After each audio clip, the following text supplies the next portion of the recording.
Hello everyone!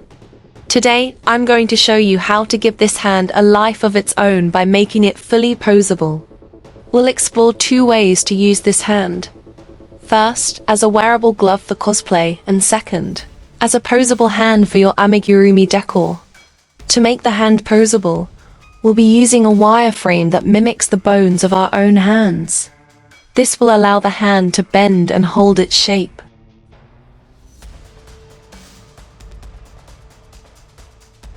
I'm using two different types of wire here. Solid electrical wire, one with insulation and one without. The type you use doesn't really matter as long as it's solid, so just use what you have. I'll include the exact wire specifications I used in the video description. First, we'll create the wireframe. I'll make a series of outlines of fingers using the wire to get the shape and size right. My best advice is to work with 2 or 3 fingers at a time, as it's much easier to shape and insert them into the hand. Once you have the shape you want, simply twist the wire at the base to secure it. You can use pliers to do this, but I found it's easy enough to do by hand. After I create my first set of fingers, I'll move on to the next set. For this project, you'll need about 180 centimeters or 70 inches of wire in total for one hand.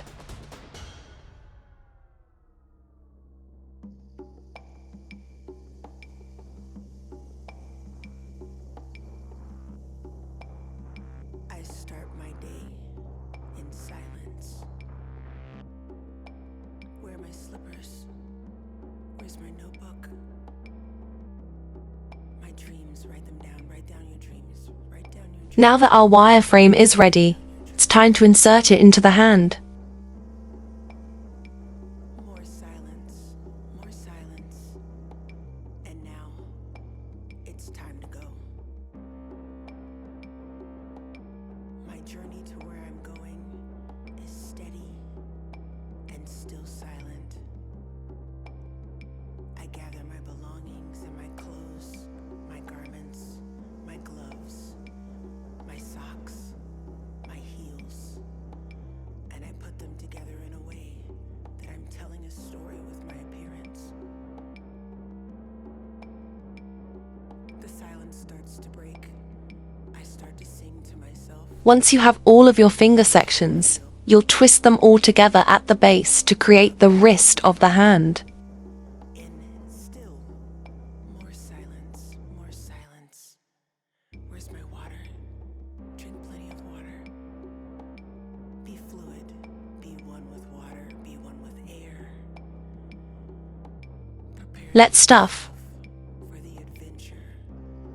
This can be a bit tricky, especially with the small fingers.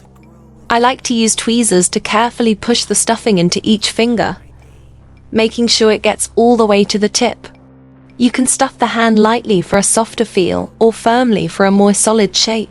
Carry me to the next moment.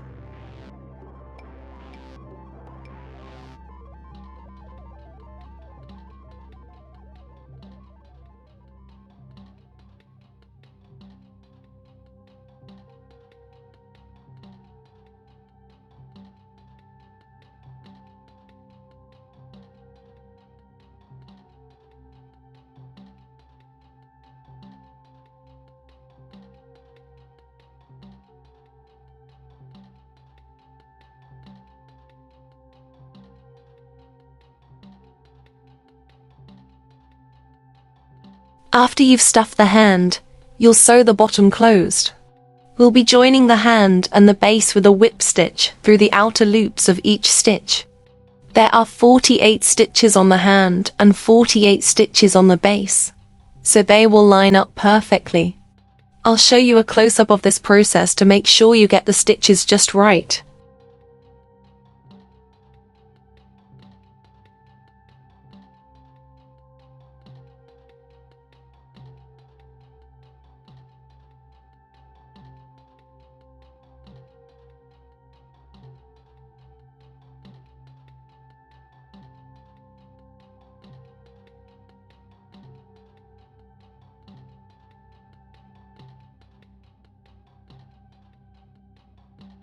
It's finished. I'll have a separate video on how to add the final scars and weathering using simple materials you can find at home. Thanks for watching, and be sure to check out my other videos for more crochet tips and tricks.